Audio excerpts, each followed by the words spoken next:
Praise the Lord. இந்த March மாதத்தில் 3ஆம் தேதியாகிய இந்த செவ்வாய்க்கிழமையின் காலை வேளையில் தேவ சமூகத்தில் வந்திருக்கிற ஒவ்வொருவரையும் கர்த்தர் தாமே ஆசீர்வதிப்பாராக.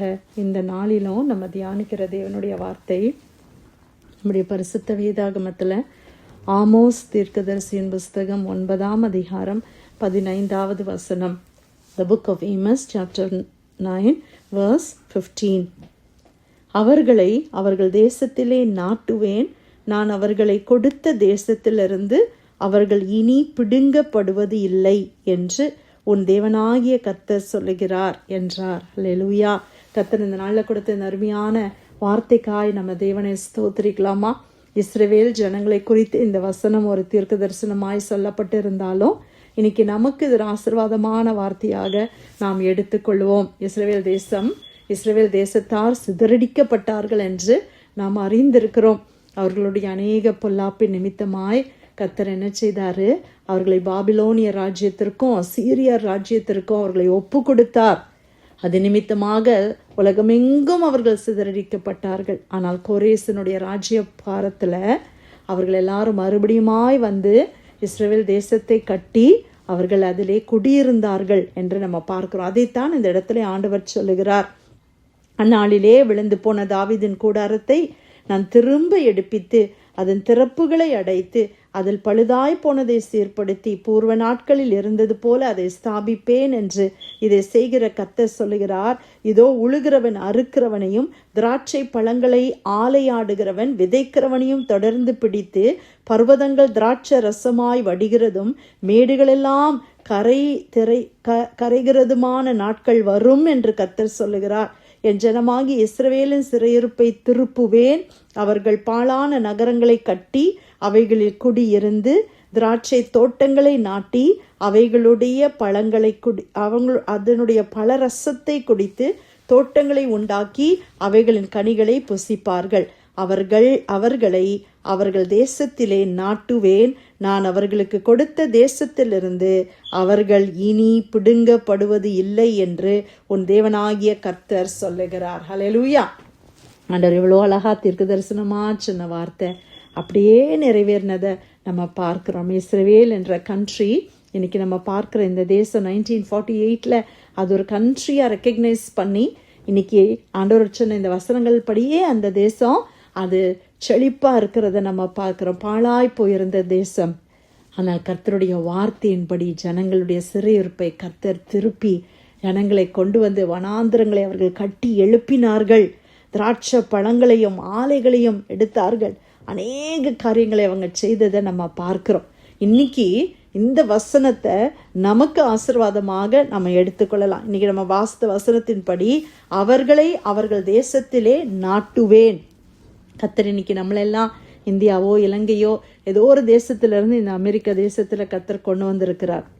கர்த்தர் இன்னைக்கு கொடுக்கிற வார்த்தை நம்மளுடைய இந்த தேசத்தில் கர்த்தர் நம்மளை நாட்டுகிற தேவன்.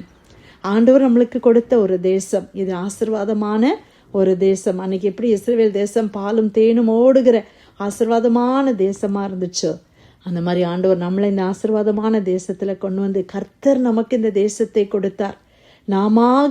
ஒருவேளை நம்ம யோசித்து நம்ம வேலை நிமித்தமாக இல்லை அநேக காரியங்கள் நிமித்தமாய் வந்திருக்க கூடும். ஆனால் நமக்கு ஒன்று தெரியும், நம்ம எவ்வளோ பிரயாசம் பண்ணாலும் நம்ம எவ்வளோ விரும்பினாலும் கர்த்தர் நம்மளை கூட்டிட்டு வரலன்னா நம்ம இங்கே வந்திருக்க முடியாது. அல்லேலூயா, ஆமேன். அதற்காய் கர்த்தரை ஸ்தோத்திரிக்கலாமா? ஆண்டவர் சொல்றாரு, அவர் கொடுத்த தேசம் நமக்காய் கர்த்தர் கொடுத்த இந்த தேசத்திலே கர்த்தர் நம்மை நாட்டுகிற தேவன். அவர்களை நாட்டுவேன் என்று சொல்லுகிறார். நான் அவர்களுக்கு கொடுத்த தேசத்திலிருந்து அவர்கள் இனி பிடுங்கப்படுவதில்லை. யாரும் இந்த தேசத்தில் நம்மளை பிடுங்க முடியாது. எத்தனைதான் டஃப்பான ரூல்ஸ் அண்ட் ரெகுலேஷன்ஸ் வந்தாலும் ஆண்டவருடைய பிள்ளைகளாகிய நாம் கர்த்தரை விசுவாசிக்கிறோம். ஒன்று நமக்கு தெரியும், கர்த்தர் நமக்கு ஒன்று கொடுத்தாங்கன்னா அதை யாராலும் பிடுங்க முடியாது. ஆமேன். யோவான்ல ஆண்டவராக இயேசு கிறிஸ்து ஒரு வசனம் சொல்லுவாங்க, என்னை உங்களுடைய ஆண்டவருடைய கரத்தில் நம்ம இருக்கிறோம், யாருமே பிதாவின் கையிலேருந்து உங்களை பிடுங்கவே முடியாதுன்னு சொல்லி. அவ்வளோ உண்மை இல்லை பிரியமானவர்களே? ஆண்டவருடைய கரத்துலேருந்து நம்மளை பிடுங்க யாராலும் முடியாது. ஆண்டவர் கொடுத்த ஆசீர்வாதத்தை நம்மக்கிட்ட இருந்து பிடுங்க யாராலும் முடியாது. அதை நல்லா ஞாபகம் வச்சுக்கோங்க. கர்த்தர் உங்களுக்கு ஒரு நன்மையும் ஆசீர்வாதத்தையும் கொடுத்திருப்பாரே, ஆனால் அதை ஒருவராலையும் என்ன செய்ய முடியாது, பிடுங்க முடியாது. இன்னைக்கு ஒருத்தர்கிட்ட இருந்து ஒரு காரியத்தை பிடுங்குறாங்கன்னா அவங்க திருடுறாங்கன்னு தானே அர்த்தம் இல்லையா? அப்படி ஆண்டவர் விடவே மாட்டார். ஆனால் ஒன்று நடக்கும், என்ன தெரியுமா? நானா அவங்களுக்கு கொடுக்கலாம். அதாவது நான் வில்ஃபுல்லாக ஒருத்தருக்கு கொடுக்கறது வேற, ஒருத்தர் எங்கிட்ட இருந்து பிடுங்கிறது வேற இல்லை.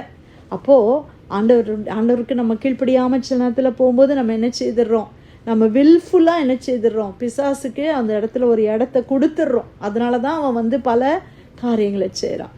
ஆனால் நம்ம கர்த்தருக்குள்ளே இருக்கும்போது நம்மளை கர்த்தர் பாதுகாப்பாய் வைத்திருக்கிறார். ஆண்டவர் கொடுத்த சுகமாக இருக்கலாம், ஆண்டவர் கொடுத்த நன்மையின் ஆசீர்வாதங்கள், பொருளாதார ஆசீர்வாதங்களாக இருக்கலாம். ஆண்டவர் நம்மளுக்கு கொடுத்த ஆசீர்வாதங்களை ஒருவராலும் பிடுங்க முடியாது. கர்த்தர் இந்த தேசத்திலே நம்மை கொண்டு வந்திருக்கிறார். நம்மை நாட்டுகிற தேவன். ஆண்டவர் எல்லாவற்றையும் நன்மையாய் முடித்து கொடுப்பார். ஹல்லேலூயா. இந்த தேசத்தை சுதந்திரிக்க கர்த்தர் நம்மோடு கூட இருக்கிறார். ஆண்டவருக்கு பிரியமா நம்ம இருக்கும்போது இந்த தேசத்தை நாம் சுதந்திரிக்கவும், இந்த தேசத்தின் நன்மையை நாம் புசிக்கவும், இந்த தேசத்துக்காக பாரத்தோடு நம்ம ஜெபிக்கவும் கர்த்தர் நம்மளை அழைத்து கொண்டு வந்திருக்கிறார். ஹல்லேலூயா. எத்தனையோ ஆண்டவருடைய பிள்ளைகள் இந்த தேசத்துக்கு வர வாஞ்சியாக இருக்கும்போது தேவன் நம்மளை கிருபையாய் கொண்டு வந்து இந்த தேசத்துக்காக திறப்புல நிற்கிற அந்த கிருபையை கர்த்தர் கொடுத்திருக்கிறார். ஹல்லேலூயா. இந்த தேசத்தின் நன்மையை நம்ம புசிக்கிறோம். நம்ம இந்த தேசத்துக்கு விரோதமாய் பேசிக்கிட்டு இருக்கிறோமா, இல்லை தலைவர்களுக்கு விரோதமாக என்ன பண்ணுறாங்க அப்படின்னு பேசிக்கிட்டு இருக்கிறோமா?